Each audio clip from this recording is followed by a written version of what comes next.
Ladies and gentlemen, tonight is not just another moment. It's a reminder of who we are and who we can still become. For years, this nation has been tested, divided, and doubted. We've seen faith flicker, hope fade, and trust in one another grow thin. But something is changing. You can feel it in the air, in the voices of people who had stopped believing that tomorrow could be better than today. You can see it in the eyes of those who were once silent, but now speak with purpose again. This is not the story of one man. It's the story of a movement, a spark, a heartbeat that has started to echo once more across the land. He's reminded us that belief is not a luxury. It's our lifeline. He's shown us that leadership isn't about power. It's about purpose.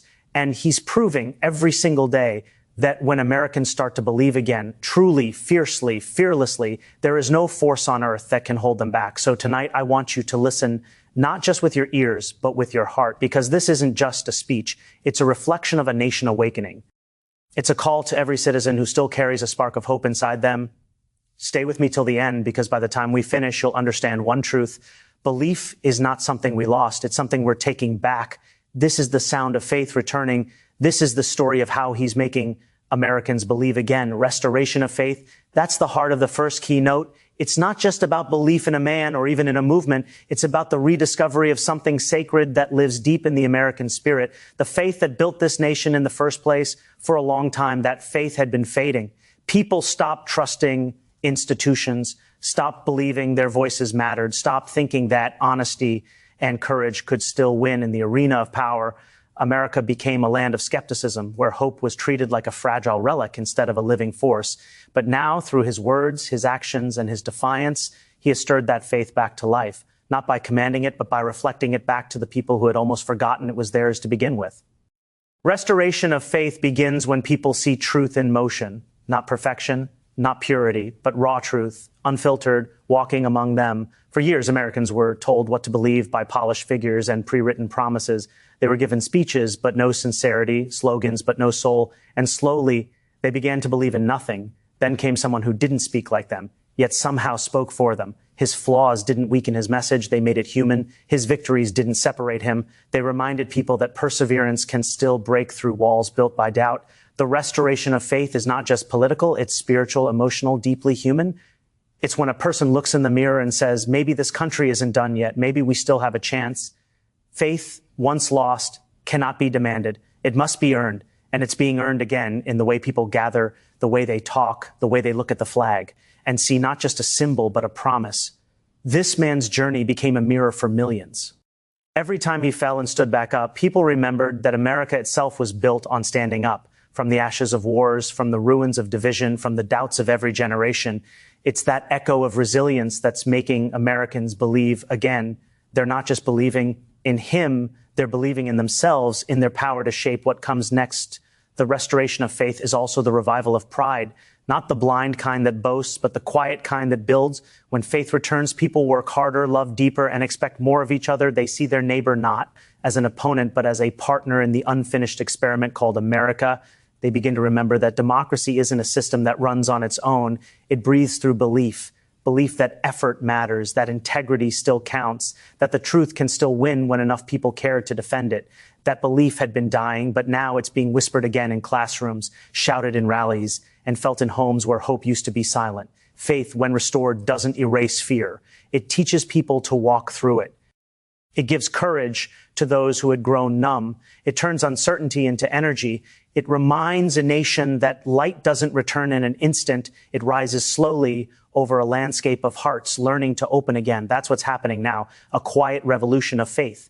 Not the blind faith of obedience, but the bright faith of awakening. He has made Americans look up again, listen again, believe again, because when faith is restored, it spreads like fire, not destroying, but illuminating. It's not just one man's power. It's the people's rediscovered pulse. And once faith returns to a nation, everything else becomes possible. The power of vision is not about predicting the future. It's about shaping it. It's the ability to look at a divided, weary nation and still see potential shining beneath the cracks. True vision doesn't come from statistics or slogans. It comes from conviction, from a deep, unshakable belief that things can be better, that people can rise higher, that dreams are still worth chasing.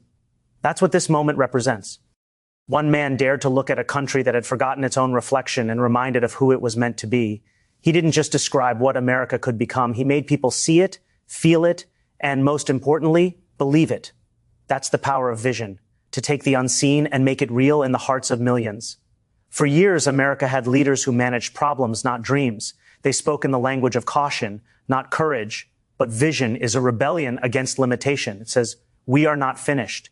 It's the spark that turns apathy into movement. When someone speaks with vision, people don't just listen. They rise. They begin to remember that nations aren't built by fear. They're built by faith in what's possible. Vision lifts people out of their own exhaustion and into a collective purpose. It turns despair into direction. And that's exactly what's happening now. A country long tired of empty rhetoric is finding a new rhythm, a new sense of destiny. The power of vision is not in the promise of perfection, but in the courage to imagine progress. This man didn't hand out fantasies. He gave people a challenge to see themselves as builders again. His vision wasn't abstract. It was grounded in work, in pride, in unity. He told Americans that the dream isn't dead. It's just waiting for hands willing to rebuild it. That message pierced through the noise of doubt and division because it was rooted in something timeless, the belief that the future belongs to those who dare to see beyond the storm. People began to look past headlines and politics, seeing in his conviction a reflection of their own hidden strength. Vision has power because it connects emotion to action. It's not just about saying what could be done. It's about making people feel that it must be done. It takes courage to dream aloud in an age of cynicism, but it takes even greater courage to turn that dream into a direction others can follow. He has done that by speaking not to fear, but to fire. He reminded people that the American dream is not a story of comfort, but of struggle and renewal. When vision meets conviction, change becomes contagious. Factories reopen, communities organize, people vote not out of habit, but out of hope. The power of vision also lies in its clarity. It doesn't need to be complicated to be profound. The simplest truths often carry the greatest weight, that America is worth saving, that its people are worth believing in, that its promise still burns bright. When a leader speaks those truths with honesty and heart, something stirs in the soul of the nation. People begin to imagine again, and imagination is the first step toward transformation. He's making Americans believe again because his vision doesn't belong to him. It belongs to everyone who refuses to give up. It's not about one man's dream, but a shared awakening. That's the essence of visionary power. It multiplies. It spreads from one voice to many, from one believer to a movement. A true vision doesn't end with applause. It begins with it. It turns spectators into participants, followers into founders, and doubt into destiny. That's what's happening now. A nation rediscovering its vision, led not by fantasy, but by faith in what can still be made real. From cynicism to confidence, that's the transformation unfolding across a nation that had long forgotten how to believe.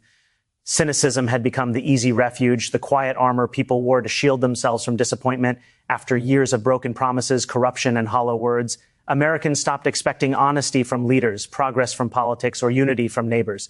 Hope felt like a luxury too fragile to hold. Every new speech sounded rehearsed. Every pledge felt temporary, and every movement seemed destined to fade. But then came a voice that cut through the numbness, raw, unapologetic, defiant. He didn't ask for blind trust. He challenged the people to trust themselves again. And that is where the shift began. Not from despair to joy, but from cynicism to confidence. From a nation that doubted everything to one that started believing in something again. Cynicism is easy. It asks for nothing and gives nothing. It thrives in silence and sarcasm and the shrug of indifference. But confidence, that takes courage. Confidence asks people to step out of the shadows and participate in the story again. What's remarkable is how one person's conviction can awaken that in millions. He spoke not to their fears, but to their fatigue, to that tired part of the American spirit that wanted to believe but didn't know how anymore. He reminded them that skepticism is not strength and that faith is not weakness. By speaking with clarity, by standing firm against the tide of mockery, he showed what it looks like to hold your ground in a world built to shake you. That image alone began to restore confidence, not just in him, but in the very idea that conviction still matters. Confidence doesn't return all at once. It rises slowly like dawn after a long night. It starts in small gestures, people showing up again, voting again, caring again. The energy of confidence spreads through action. When people see honesty that doesn't bend, courage that doesn't fold, they begin to believe that integrity can still win. And once confidence begins to bloom, it's almost unstoppable. You can't convince people to stop believing once they've remembered how powerful that feeling is. The transformation of a nation always starts in the heart. When belief overcomes bitterness, this movement, this moment, is proof that Americans are tired of being numb. They're ready to feel again, to believe that their voices, their work, and their dreams still count. What makes this shift from cynicism to confidence so powerful is that it's not blind faith in a man, but faith reflected through him.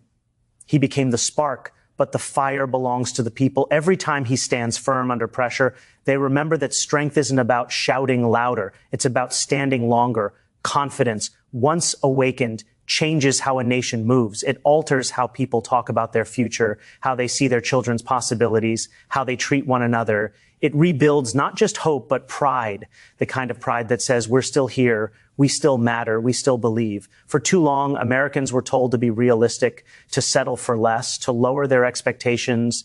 Cynicism was dressed up as wisdom, but now realism has been replaced by resolve. The air has shifted. You can feel it in conversations, in communities, in the way people are once again daring to dream big. Confidence is contagious. It gives the hesitant a reason to move and the doubtful a reason to try. This isn't about a leader convincing people that he can fix everything. It's about reminding them that they can. That's the greatest victory. Not political, but personal. The journey from cynicism to confidence is the rebirth of belief itself. It's the rediscovery of that old American rhythm. Bold, restless, relentless. And when a people once hardened by disappointment start to trust again, to act again, to believe again, there's no force on earth that can stop them. Unity through action is the living heartbeat of this new American awakening. For years, unity was treated like a word reserved for speeches, noble, poetic, but distant. People talked about coming together while standing miles apart. Division became normal, and the noise of disagreement drowned out the melody of cooperation. But now, something different is happening. It's no longer about empty calls for togetherness. It's about movement. People are realizing that unity isn't built through words. It's built through work. Real unity doesn't come from everyone thinking the same, but from everyone doing something together, guided by the same belief that the nation is worth rebuilding. This new energy, this shared rhythm, is what's making Americans believe again. He didn't preach unity as a fragile dream. He showed it as a force, something practical, something alive. He didn't say, let's hold hands. He said, let's roll up our sleeves. And that difference changed everything. Americans are responding not because they were told to agree, but because they've been reminded how to act. They're volunteering again, helping neighbors again, joining causes again. Communities once torn by apathy are starting to hum with purpose. When people act, they find each other. Action melts away division faster than any speech ever could. When a worker, a student, a soldier, and a farmer all chase the same purpose, their differences don't disappear. They blend into strength. Unity through action is a quiet revolution. It doesn't shout. It builds. It doesn't demand perfection. It celebrates participation. This movement isn't about convincing people that they're the same. It's about reminding them that they belong to the same story. That's what he's done. Through his boldness, his defiance, and his faith in ordinary Americans, he's reminded people that the nation isn't healed by talk shows or hashtags. It's healed by hands, by hearts, by honest work. The country doesn't need perfect agreement. It needs shared direction. And that direction comes from a vision that inspires motion, not just applause. The truth is, unity has always been America's greatest challenge. It's easy to unite in fear or in grief, but much harder to unite in purpose. Yet now, across cities and towns, that purpose is returning. It's visible in local projects, in movements to rebuild, in families who had stopped believing that their work mattered. They see a leader who acts like unity is not a request, but a responsibility, who leads by example, not by decree. That's what rekindles faith, the sight of leadership that moves first so that others can move with it. When a leader dares to act boldly, people find courage in themselves to act as well. Unity through action also restores dignity. It reminds people that they are part of something bigger than themselves, that every effort, no matter how small, feeds into the same cause. It breaks the walls of isolation that cynicism built. When people work together, they start to understand each other again. They realize that their neighbor's struggle is connected to their own, that their collective effort builds something neither could achieve alone. That's not politics. That's the pulse of a people rediscovering themselves. And when that pulse grows strong enough, it changes everything, how they vote, how they speak, how they dream. He's not uniting Americans by asking them to forget their pain or erase their differences. He's uniting them by challenging them to build something that outlasts both. That's the essence of unity through action. It's not about the illusion of harmony. It's about the strength of progress. When people are in motion, when their work has meaning, when they believe their effort feeds a larger story, unity stops being an ideal and becomes an instinct. And that's what's happening now. A nation that had grown weary of waiting for unity is finally doing it. Not through words, but through will. The talk has ended. The building has begun. The American pulse, that steady rhythm that once defined a nation of dreamers, builders, and believers, is beating again. For too long, it had grown faint beneath the noise of division, fear, and fatigue. People moved through their days disconnected from that deeper sense of belonging that once made America feel alive. The spirit that built cities, crossed frontiers, and reached for the stars seemed buried beneath doubt. But now, the pulse is returning. It's not loud at first, it's subtle. The sound of something awakening. You can feel it in the pride of workers rebuilding their towns, in the laughter returning to neighborhoods that had fallen quiet, in the energy of a people remembering what it means to be part of something greater than themselves. He has reminded Americans that the heartbeat of this nation was never the government, never the headlines. It was always the people. The American pulse is more than patriotism. It's motion, momentum, and meaning. It's the rhythm that connects one person's effort to another's hope. For years, that rhythm was lost. People stopped believing their work mattered, their voices counted, their dreams could still shape the nation's story. But through his words and his will, he's given them back that rhythm. He's made them believe that their effort is part of something larger, that when they stand up, speak out, or build something with their own hands, they're contributing to a heartbeat that echoes across the country. This revival isn't just political, it's emotional, it's cultural, it's deeply human. When people begin to move with purpose again, the nation starts to breathe again. The American pulse is not uniform. It's made of millions of beats, each different, yet all connected. It's the soldier returning home, the teacher staying late, the mother starting a small business, the young dreamer daring to believe again. Each of these acts, no matter how small, feeds the same current of energy that gives America its identity. He's reminded people that greatness isn't something handed down. It's something built up, heartbeat by heartbeat, moment by moment. Every act of courage, every spark of kindness, every voice that refuses to go silent adds strength to that pulse. It's the rhythm of resilience, the proof that a country can fall and still rise stronger. For years, the American pulse was drowned out by noise, by anger, by fear, by endless arguments about who was to blame. But noise isn't the same as energy. Noise divides, energy unites. Now, instead of shouting, people are starting to listen again, to each other, to themselves, to the shared rhythm that ties them together. He didn't create that rhythm. He simply amplified it, reminded them it was still there. And once a nation remembers its heartbeat, nothing can stop it from moving forward. The pulse is now turning into purpose, into innovation, cooperation, and courage. It's visible in the way people show up again, how they talk with conviction again, how they look to tomorrow not with fear, but with expectation. The American pulse is the sound of belief. It's the proof that even after years of division, the nation can still find its common tempo. It's not a perfect beat. It stumbles, it struggles, but it endures. And endurance is what defines America more than anything else. The pulse beats through hardship, through history, through every challenge that has ever tested its strength. What he's done is not create a new America, but reawaken the one that was always there, the one built on courage, compassion, and conviction. That pulse, now steady and strong, is a promise that belief is back, that unity is possible, that the dream still lives. The American pulse is not a metaphor anymore. It's real, it's alive, it's moving through every person who dares to believe again. And when a nation's heart starts beating together, the impossible begins to look inevitable. Faith beyond the figure is the final and perhaps most powerful truth in this story of revival. It's the moment when belief transcends the person who inspired it and becomes something bigger, something lasting. At first, it began with one man. His words, his fire, his defiance.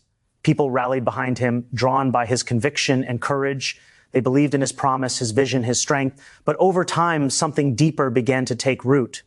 The faith that had once been centered on a single figure started to spread outward, seeping into the spirit of the people themselves. They realized that true belief isn't about one leader standing above them. It's about millions standing together. He didn't create their faith. He simply unlocked it. And once faith escapes the boundaries of a single name, it becomes unstoppable. Faith beyond the figure means understanding that the power of belief doesn't end when the speech does or when the rally quiets. It continues in the everyday actions of ordinary Americans who now carry that light within them. It's in the worker who shows up early because he believes again in the dignity of effort. It's in the young woman who decides to run for office because she believes her voice matters. It's in families that talk about hope again instead of fear. This is the proof that belief has evolved from admiration into ownership. When people no longer say he will fix it, but instead say we will fix it, faith has grown beyond the figure and found its true form, shared power. For too long, Americans waited for saviors, for someone to step in and heal the nation's wounds. That kind of waiting turned into weakness. But now, through his example, they've learned that faith is not passive, it's active, it demands something of you. The greatest leaders don't make people dependent, they make them determined. They awaken strength that was sleeping and remind people that the story of America has always been written by the hands of its people. He may have been the spark, but the fire now belongs to everyone. This is what faith beyond the figure looks like, a movement that no longer needs permission to believe in itself. This kind of faith is harder to shake because it isn't built on charisma. It's built on conviction. It doesn't fade when the spotlight dims. It grows in the dark, in the quiet resolve of citizens who keep going. That's how nations change, not through moments of spectacle, but through the steady persistence of believers who refuse to give up. He made them see that belief is not a transaction, but a transformation. It's not about idolizing someone who seems larger than life. It's about realizing that life itself becomes larger when people dare to believe again.